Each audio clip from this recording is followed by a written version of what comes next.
আসসালামু আলাইকুম। আপনার ফোনের চার্জ দ্রুত শেষ হয়ে যায়? ইউটিউবে ফেসবুকে কয়েকটা ভিডিও দেখেন, তাও আপনার ফোনের চার্জ দ্রুত শেষ হয়ে যায়।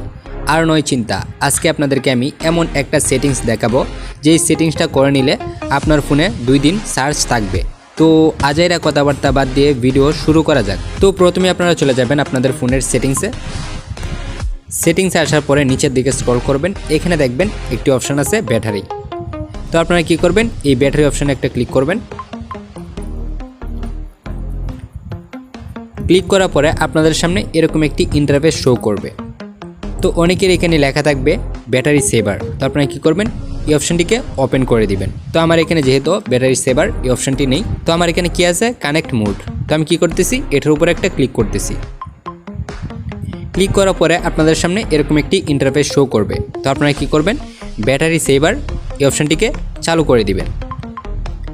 এই অপশানটিকে যদি আপনারা চালু করে দেন তাহলে কি হবে, আপনার ফোন 1 থেকে 2 দিন ইউজ করতে পারবেন। আপনি কি ঘরে বসে অনলাইন থেকে অর্থ উপার্জন করতে চান? তাহলে এখনই ভিডিওতে দেওয়া হোয়াটসঅ্যাপ নাম্বারে আমাদের সাথে যোগাযোগ করুন। তো আজকের এই ভিডিওটি এ পর্যন্তই, আবারও দেখা হবে পরবর্তী ভিডিওতে। ততক্ষণ ভালো থাকবেন, সুস্থ থাকবেন, নিজের খেয়ে আমার জন্য দোয়া করবেন। টেক কেয়ার, আল্লাহ হাফেজ।